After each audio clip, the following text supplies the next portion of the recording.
तो हेलो नमस्कार दोस्तों, कैसे हैं आप लोग। तो आज हम लोग करने वाले हैं सेट 2 का हिंदी का। ठीक है, इससे पहले मैंने सेट 1 का सामाजिक विज्ञान का चारों सेट, पाँचों सेट और साइंस का पाँचों सेट मैंने करवा दिया। ठीक है, तो आप उसे देख लीजिएगा। और हिंदी का ये हम करवा रहे हैं, हिंदी 1 का।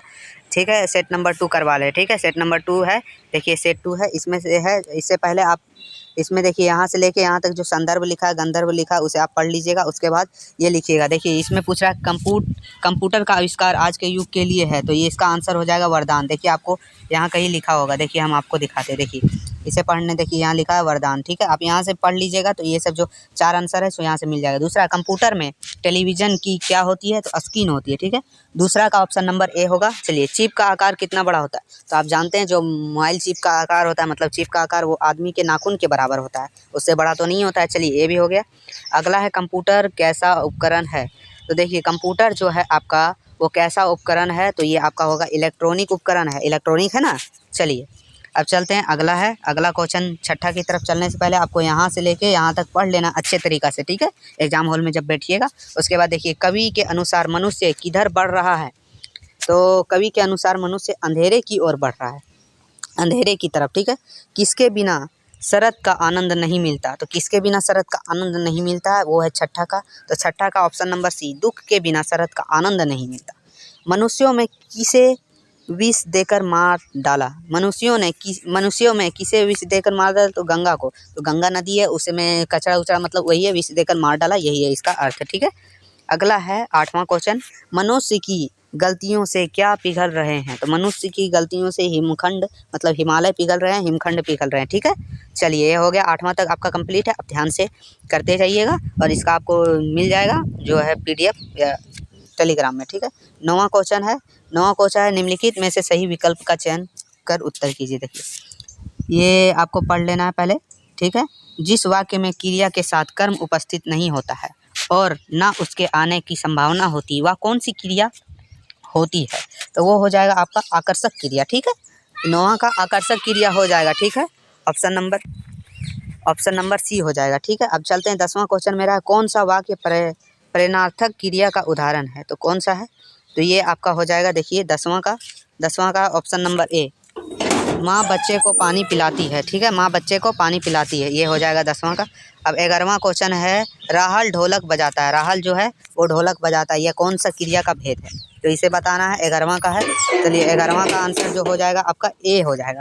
11वां का आंसर हो जाएगा ए, सकर्मक। ठीक है, सकर्मक क्रिया है ये। ठीक है, अगला है, आसमान में पतंग उड़ रही है, जो आसमान है उसमें पतंग उड़ रही है, इस वाक्य में क्रियापद क्या है, तो इस वाक्य में क्रियापद क्या है वही पहचान के आपको लिखना है। तो 12 का ऑप्शन नंबर सी हो जाएगा, उड़ रही है। ठीक है, यही है क्रियापद, उड़ रही है, ऑप्शन नंबर सी 12वां का। ठीक है, अगला है क्वेश्चन 13वां, मैं अब सह नहीं सकता, वाक्य में कौन सा कार है, कौन सा कार है। ठीक है, तो कौन सा कार है ये आपको बताना है। ये आपका 13वां का जो आंसर हो जाएगा, ई भी ऑप्शन नंबर सी ही हो गया, भाववाच्य। ठीक है, अगला क्वेश्चन 14 है, जो आपका बता रहा है कर्मवाच्य, खाली स्थान है का उपवेद है, तो ये कर्तवाच्य का उपवेद है। ठीक है, अगला है, मृदुल के द्वारा पत्र लिखा गया या किस वाक्य का उदाहरण है, तो मृदुल के द्वारा पत्र लिखा गया, ये है 15वां का, ऑप्शन नंबर बी हो जाएगा, कर्मवाच्य। ठीक है, कर्मवाच्य, इसमें कर्म हो रहा है, पत्र लिख रहा है। ठीक है, कमल नयन कौन सा समास है, कमल नयन जो है वो कौन सा समास है, यही बताना है। तो कमल नयन कौन सा समास है, चलिए हम बताते हैं आपको। कमल नयन जो है वो है आपका ऑप्शन नंबर सी होगा, इसका कर्मधारय समास है। ठीक है, अगला है, द्वित्व समास में कौन सा पद प्रधान होता है, यही ऑप्शन, तो इसमें हो जाएगा सी, दोनों पूर्व पद और उत्तर पद। ठीक है, दोनों समान होता है, 16वां का आंसर हो जाएगा। 17 का पूछ रहा है, निम्नलिखित 17 का सी है। ठीक है, 18 का जो आपका है, 18 का आप करने वाले हैं हम लोग। 18 का बोल रहा है, निम्नलिखित में कनक का अर्थ कौन नहीं है, कनक का अर्थ कौन नहीं है, तो कौआ नहीं है। ठीक है, कौआ, ऑप्शन नंबर डी, तो 18वां का ऑप्शन नंबर डी बिल्कुल सही हो जाएगा। अब 19वां की तरफ चलते हैं, क्रिया विशेषण शब्द किसकी विशेषता बताता है, तो ये किसकी विशेषता बताता है क्रिया विशेषण, तो ये है हमारा 19वां का, ये बताता है आपको क्रिया की। ठीक है, क्रिया की, ऑप्शन नंबर सी हो जाएगा। ठीक है, अगला है, पश्चिम सफलता नहीं मिलती, परिश्रम सफलता नहीं मिलती, इसमें खाली स्थान, परिश्रम के बिना सफलता नहीं मिलती, ऑप्शन नंबर बी हो जाएगा 20वां का। ठीक है, अब चलते हैं 21वां क्वेश्चन है, जिस वाक्य में एक समापिक क्रिया होती है उसे कौन सा वाक्य कहते हैं, तो वो एक समापी को, तो वो सरल वाक्य, ठीक है। तो सरल वाक्य उसका आंसर हो जाएगा, ठीक है। ऑप्शन नंबर ए, 21वां का ऑप्शन नंबर ए बिल्कुल सही हो जाएगा। अब चलिए 22वां क्वेश्चन की तरफ चलते हैं। उससे पहले हम बता दें, ये आपको यहाँ से लेके यहाँ तक पढ़ लेना है इसको, ठीक है। यहाँ से यहाँ लेकर जो भी लिखा है पढ़ लीजिएगा आप। उसके बाद देखिए अगला है, उसी से आंसर आपको मिलेगा। बाल गोविंद भगत जैसी को टोपी कैसी थी, तो जैसी को टोपी कैसी थी, तो वो बाल गोविंद की, तो वो थी आपका, देखिए यहाँ लिखा है कट्टरपंथी जैसी, ठीक है। कट्टरपंथियों जैसी, कबीरपंथी जैसी, देखिए यहाँ कबीरपंथी जैसी, सॉरी, ठीक है, कबीरपंथी जैसी। दूसरा है बाल गोविंद जगत गले में कैसी माला बांधे रहते थे, तो वो कैसी माला बांधे रहते थे, तो वो बांधे रहते थे तुलसी के जड़ों की, देखिए यहाँ लिखा हुआ तुलसी के जड़ों की बडोल माला बांधे रहते थे, ठीक है। अगला क्वेश्चन है, उससे पहले आपको यहाँ से यहाँ पढ़ लेना है। ये क्वेश्चन आपको इसी में से मैच करेगा। लेखिका ने कहाँ धुआंधार भाषण दिया था, तो लेखिका ने कहाँ धुआंधार भाषण दिया था, तो अजमेर में दिया था, ठीक है। अजमेर में उसने धुआंधार भाषण दिया था, देखिए अजमेर में। उसके बाद है दूसरा का आंसर है 25वां का, लेखिका के पिताजी के सामने किसने उसके भाषण की प्रशंसा की, तो डॉक्टर साहब, ठीक है। डॉक्टर साहब ने उसके भाषण की प्रशंसा की थी लेखिका के पिता के सामने, ठीक है। चलिए 25वां का ऑप्शन नंबर सी हो जाएगा। चलिए अगला है, उससे पहले अगला से पहले आपको फिर यहाँ से पढ़ लेना है, ये तो आपको पढ़ ही लेना है, उसके बाद ही करना है। चलिए 26वां क्वेश्चन है, माँ ने किसे देखकर ना रीझने का आदेश दिया, माँ ने किसे देखकर ना रीझने का आदेश दिया, तो चेहरे को देखकर ना रीझना ये बताया था माँ ने, ठीक है। ये 26वां का ऑप्शन नंबर सी हो जाएगा। नारियों के लिए किसे बंधन बताया गया है, नारियों के लिए वस्त्रों और आभूषणों को बंधन बताया गया है, ऑप्शन नंबर बी। 27वां का ऑप्शन नंबर बी होगा। चलिए 28वां क्वेश्चन है, भर माया शब्द क्या अर्थ है, भर माया शब्द क्या अर्थ है, तो 28वां का जो आंसर होगा बी होगा, भ्रमित होना, ठीक है। ठीक है।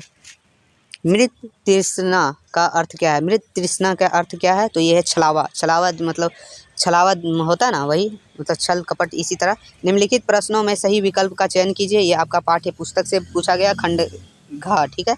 तो 30वां का है, उत्साह कीरा प्रकार का काव्य गीत है, उत्साह, ठीक है। तो ये 30वां का जो आंसर हो जाएगा वो ऑप्शन नंबर बी होगा, ठीक है।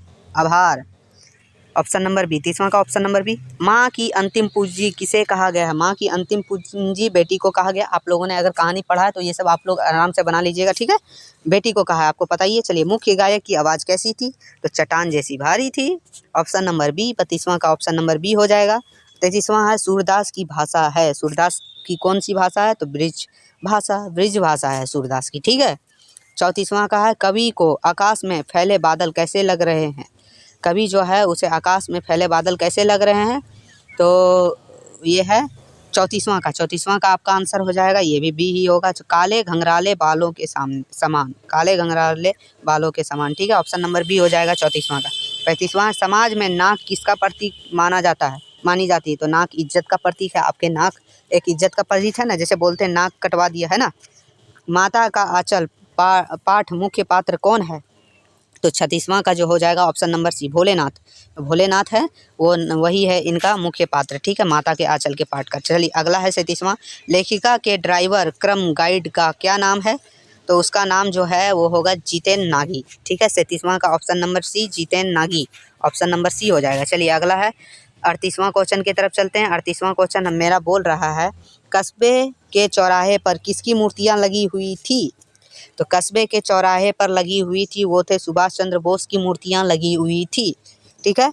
ऑप्शन नंबर ए 38वां का हो गया। 39वां है, लेखक कनखियां से किसकी ओर देख रहे हैं, तो किसकी ओर देख रहे हैं, लेखक कनखियों से देख रहे हैं, वो ये किसकी ओर, तो नवाब की तरफ, ठीक है। नवाब जो थे उनके तरफ देख रहे हैं। बिस्मिल्लाह खां का बचपन का नाम क्या था, बिस्मिल्लाह खां के बचपन का नाम, इसमें ऑप्शन ही गलत है, इसमें हो जाएगा अपना कमरुद्दीन, ठीक है। आपका उसका नाम क्या था बचपन का, कमरुद्दीन, ये आपको ऑप्शन रहेगा, इसी में टिक मारना है एग्जाम में, ठीक है। 40वां का कमरुद्दीन हो गया, ठीक है। तो ये आपका सेट 2 का 40वां क्वेश्चन हो गया है। तो अगर वीडियो थोड़ा सा भी हेल्पफुल और अच्छा लगा हो तो चैनल को सब्सक्राइब करके बेल आइकन को दबाना ना भूलें, और पिछली वीडियो जितना भी आप सब देख लीजिएगा, ठीक है। चलिए फिर मिलते हैं आगे की वीडियो में, तब तक के लिए धन्यवाद।